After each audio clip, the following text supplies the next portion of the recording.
Nesse momento, Flávio Bolsonaro, pré-candidato à presidência da República, lá na Papudinha, visitou Bolsonaro há pouco, fala com jornalistas. Mais uma vez fazendo um apelo ao bom senso a todo mundo, para que aprecie o pedido de domiciliar humanitária para ele, que é importante.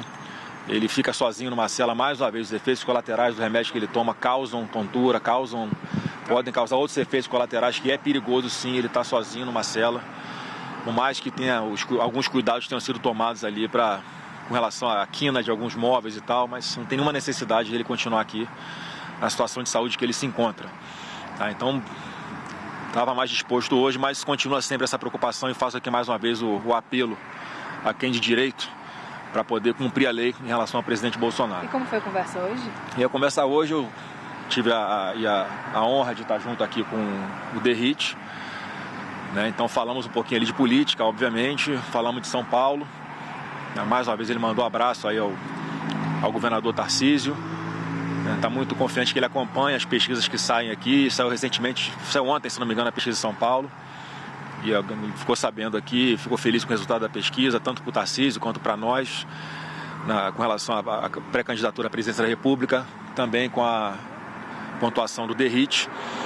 E com relação à segunda vaga lá no Senado, ele pediu mais uma vez para aguardar e analisar mais pesquisas e conversar com mais algumas lideranças e também com o Eduardo Bolsonaro para a gente tomar uma decisão com mais tranquilidade um pouquinho mais para frente. Então, tratamos de vários outros assuntos ali, mas só amenidades, enfim, e fico aí, volto para casa, ou melhor, saio daqui certamente reenergizado, porque é impressionante, o Derrite, como é que é a capacidade dele de enfrentar os problemas, e mesmo assim, na situação que ele se encontra, dando força pra gente. Então, vamos lá, vamos cumprir a missão. Derrite, quer falar alguma coisa? Falaram de antifacção com o Bolsonaro hoje? Não foi nem comentado esse assunto. Pode só trocar de lugar por causa aqui das câmeras? Chega um pouquinho pra cá. Claro.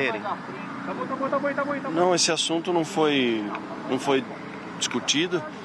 E como o senador Flávio Bolsonaro comentou, o presidente, em que pese o quadro de saúde dele ser uma grande preocupação nossa, a gente faz esse apelo aí para que seja o mais rápido possível, seja determinada aí a prisão domiciliar, uma decisão mais humanitária do que jurídica, e o presidente se mostrou hoje bem animado. Claro, teve algumas crises essa semana, como o senador Flávio falou, mas eu, em especial, vim fazer uma visita como amigo, que já era para ter acontecido em dezembro do ano passado, só que foi bem na época que ele foi transferido para a Polícia Federal. Então, hoje eu vim aqui para deixar o abraço e dizer de todo o respeito, o carinho que eu tenho pelo presidente Bolsonaro, com tudo isso que está acontecendo. E a gente tem a certeza, e muito feliz com a pré-campanha do senador Flávio Bolsonaro, que eu não tenho dúvida alguma que vai ser o melhor para o nosso país em vários aspectos, mas em especial naquilo que não é uma pauta para mim, isso é um projeto da minha vida. Eu trabalho com segurança pública há 23 anos e o senador Flávio Bolsonaro, não só por ser do estado do Rio de Janeiro, que é o estado que enfrenta o maior desafio, talvez um dos maiores desafios do nosso país, é a pessoa mais preparada para liderar esse processo de retomada do Estado, na verdade, de vários pontos, que até a nossa soberania é contestada em territórios paralelos, onde existe domínio do crime organizado. Então, eu saio feliz porque as pesquisas estão apontando aí um crescimento muito grande do senador Flávio Bolsonaro e também feliz por rever o presidente Bolsonaro. Claro, não nas condições que nós gostaríamos, mas fazer essa visita como amigo leal que sempre fui. Mas deputado, não falaram de antifacção, escala 6x1? Não foi discutido. Ele comentou, aprovou o projeto e tal, mas não entrou em detalhes.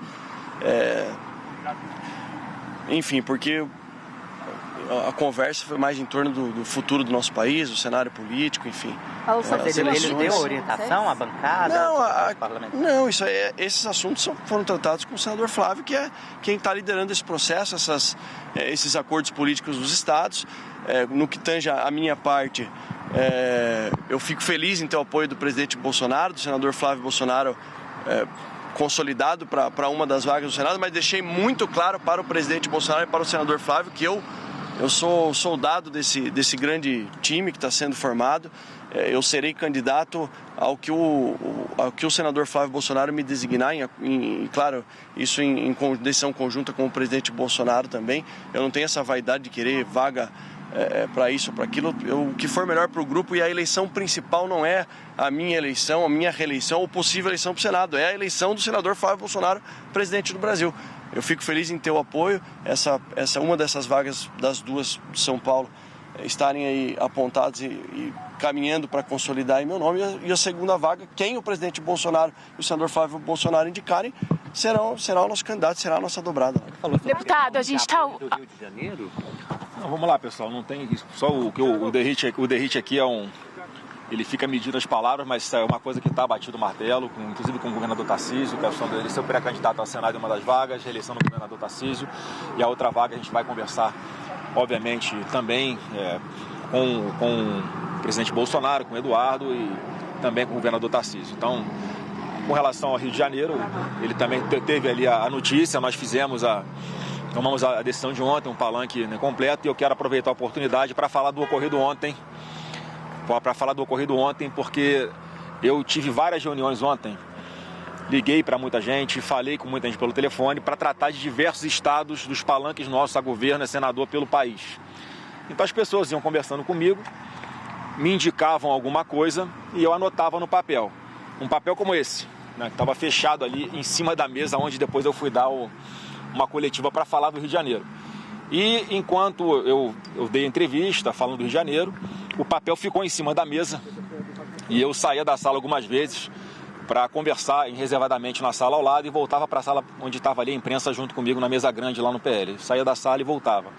Em um desses momentos, algum coleguinha de vocês abriu o papel e tirou foto das minhas anotações que eu havia feito sobre os estados, os palanques para governador e para senador, só que não eram opiniões minhas. As pessoas me sugeriam, falavam que estavam ouvindo daquele estado e eu fazia as anotações. Tá? Não estou aqui criticando o trabalho da imprensa, é óbvio. Eu acho que o jornalista que não é curioso está na profissão errada. Então estão fazendo o trabalho dele Estava ali o papel em cima da mesa, mas eles abriram, tiraram foto e eu quero desfazer uma mentira que já começou a ser vinculada, porque em uma das anotações no estado do Mato Grosso do Sul, o deputado Polon, eu anotei ali, fiz uma anotação que já está sendo distorcida pela imprensa, como se ele tivesse pedido alguma coisa para deixar de ser candidato a governo ou candidato ao Senado. Estava escrito ali, Polon pediu 15 milhões para não ser candidato. Aquilo nunca aconteceu. A imprensa, a parte da imprensa que estiver falando que ele pediu isso é mentira. O que aconteceu foi uma pessoa que conversou comigo que estavam dizendo isso do Polon. Eu anotei para não esquecer de avisar a ele que estavam veiculando essa mentira criminosa contra ele. Então não tem absolutamente nada de pedido, até porque as decisões que são tomadas sobre candidatos a governo, ao Senado, o Derrite está aqui para provar, não tem absolutamente nada a ver com esse tipo de critério. As decisões são tomadas com várias cabeças ali que estão no nosso núcleo mais próximo para decidir quem vão ser os candidatos que nós vamos apoiar, seja do PL, seja de outros partidos como o Derrite lá em São Paulo. Então, só para desfazer esse mal-entendido, não vão para cima do Polon, porque é um cara correto, um cara honesto, um cara leal, um grande defensor das nossas pautas lá no Mato Grosso do Sul. As conversas estão adiantadas lá com relação aos nossos palanques, mas não tem absolutamente nada a ver essa anotação, por mais que eu compreenda que dê a entender que seria esse o fato, ele teria pedido, mas na verdade eu anotei para avisá-lo de que estavam falsamente divulgando isso, espalhando lá no Mato Grosso do Sul, para ele ficar atento e tomar as providências, né, contra quem ele achasse que poderiam ser tomadas. Então tá, só para esclarecer isso aí. No tocante às outras anotações que tinham naquele pedaço de papel, mais uma vez, as anotações não são o que eu penso, são que as pessoas com quem eu conversei me falavam sobre as suas impressões, sobre as suas opiniões, e eu anotava naquele papel, né, para ir, num segundo momento, aproveitar ou não o que as pessoas estavam falando para mim. Senador, sobre o Rio Grande do Sul, entre a Michelle, Eduardo e Nico, o senhor vai tentar intermediar? Não, cara, nós somos adultos, vamos conversar, tá? Eu vou conversar, vou procurar todo mundo, como sempre fiz, porque a gente tem um objetivo maior e todos estão imbuídos, estão na mesma página, tá? Todo mundo na mesma página, porque sabe que o Brasil corre sério risco né, de virar de vez um narco-estado com mais 4 anos do PT. Senador, estou ao vivo agora pela Jovem Pan, ainda falando a respeito dessa situação com Michele e também Nicolas Ferreira. Nicolas chegou a dizer que o irmão do senhor, o ex-deputado Eduardo Bolsonaro, não estava bem da cabeça ao fazer algumas críticas a eles dois por falta de apoio ao senhor, apoio público. Como que o senhor analisa essa situação? Não, em primeiro lugar, né, eu já conversei com o Eduardo, estava nos Estados Unidos agora há pouco, conversei longamente com ele. E o que as pessoas têm que se colocar no lugar do Eduardo. É um cara que está fora do país contra a sua vontade, teve o seu mandato cassado, as suas contas da sua esposa, suas contas bancárias estão bloqueadas. É uma pessoa que acompanha à distância, muito ansiosa para que todo mundo compreenda, como ele compreende, como todo mundo compreende, que essa não é uma disputa de vaidade, quem tem que vencer uma discussão.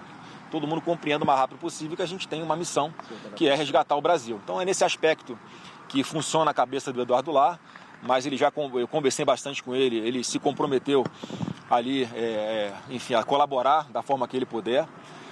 Conversei nesse meio tempo, né, com mais algumas pessoas também, tá? Eu não tenho nenhum problema, né, de falar aqui que eu vou procurar todo mundo, um por um, para parar qualquer tipo de aresta que porventura possa né, existir ainda.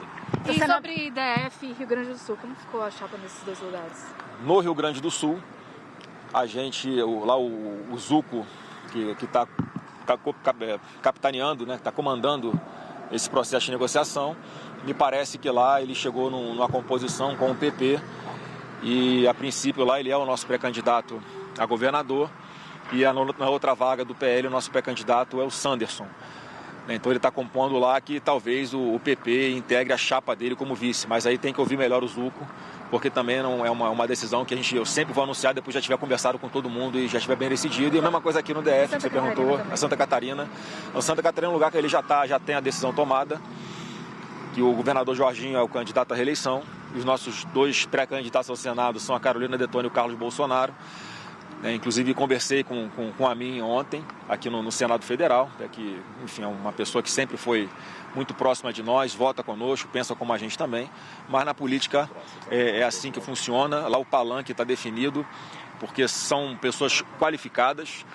O Carlos vai para Santa Catarina, que é um estado que ele é apaixonado por Santa Catarina, ele tem muitas ligações com Santa Catarina na sua vida, inclusive quando o Adélio Bispo estava planejando dar facada no presidente Bolsonaro, antes do fatídico dia 6 de setembro de 2022, ele esteve num clube de tiro onde o Carlos estava, em Santa Catarina, para tentar, enfim, a gente não sabe, acho que não teve êxito em encontrar o Carlos, porque o Carlos, naquela oportunidade, acabou não indo ao clube de tiro, mas para mostrar que o Carlos é uma pessoa que tem vínculos históricos ali com Santa Catarina e vai ser um grande reforço, sem dúvida alguma, o nome dele lá junto com a Carol Detoni. Senador, sobre o Carlos, sobre a Procuradoria-Geral ter hoje voltado com a investigação contra o Carlos lá no Rio de Janeiro.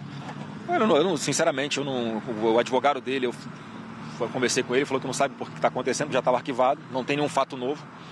Mas, enfim, eu espero que não seja um movimento político por causa da minha pré-candidatura. Porque, infelizmente, algumas pessoas têm essa mania de botar a faca no pescoço dos outros, inventar crime onde não tem, achando que com isso vai ter alguma moeda de troca. Então, eu espero que não seja isso, porque lá, com relação ao Carlos, essa investigação estava arquivada já. Não tem nada de um fato novo, nada, absolutamente nenhum fundamento legal, jurídico, que justifique isso ser reaberto. Senador, e dosimetria? Os senhores ainda discutem para derrubar os vetos presidenciais numa tentativa de acabar tirando o ex-presidente aqui da Papuda? Como que o senhor vê isso? Não, nós estamos só aguardando a marcação da sessão do Congresso Nacional para derrubar esse veto, a dosimetria. E isso não vai isso não impede, não inviabiliza que outros projetos que tratem de realmente fazer justiça, não só com o presidente Bolsonaro, mas com centenas de outras pessoas que foram injustiçadas nessa farsa montada do 8 de janeiro contra a direita, eles, o mais rápido possível, recuperem plenamente a normalidade em suas vidas. Tanto é que já tem projetos de lei sendo apresentados e, sem dúvida alguma, a gente tem que, no primeiro passo, derrubar esse veto do rancoroso e um coração cheio de ódio do atual presidente da República, assim que ele tem governado. Foi assim que ele vetou esse projeto da dosimetria. Vamos derrubar esse veto e continuar trabalhando, sim, pela anistia, ou outro nome que queiram dar, mas que de fato estabeleça a normalidade na vida dessas pessoas. Vocês articularam Mato Grosso? O apoio a Mato Grosso? No Mato Grosso, lá o senador Wellington Fagundes, ele é o nosso pré-candidato ao governador, está liderando as pesquisas, e o presidente Bolsonaro já tem um entendimento de muito tempo que um dos pré-candidatos ao Senado lá é o Zé Medeiros, que é um grande quadro que nós temos ali, fiel, leal, preparado, e aí as conversas vão continuar com relação à formação do balanço completo deste Distrito Federal. O que a gente está colocando aqui, que são as nossas duas pré-candidatas ao Senado, né, que seriam a Michele. 12 minutos, a gente acompanhou boa parte, então, dessa entrevista coletiva que foi concedida aos jornalistas que estão ali na Papudinha, pelo Flávio Bolsonaro, que segue falando. Inclusive, Guilherme Derrite, deputado, relator do projeto de lei antifacção, também chegou a falar um pouquinho com a imprensa. Destacou que o projeto de lei antifacção não foi um tema tratado, pelo menos não com profundidade, como o ex-presidente Jair Bolsonaro. Foco, então, na entrevista do Flávio Bolsonaro para a composição das chapas do partido nos estados, falou sobre a chapa já completa no Rio de Janeiro, sobre a qual a gente vai trazer mais informações já, como a Marcela Matos, sobre a chapa também se consolidando, sendo construída aqui em São Paulo, com uma possibilidade de que Guilherme Derrite, hoje deputado, seja candidato ao Senado dentro dessa chapa, e desmentiu que para ele foi um desentendimento. A polêmica dos últimos dias, depois que foram divulgadas informações com base em anotações do senador, do pré-candidato à presidência da República, de que o deputado Polon, no Mato Grosso do Sul, teria pedido 15 milhões de reais para não se candidatar a nenhum cargo lá no estado. Diz que não, que a anotação estava ali, mas foi tirada de contexto e que não houve de forma nenhuma esse movimento.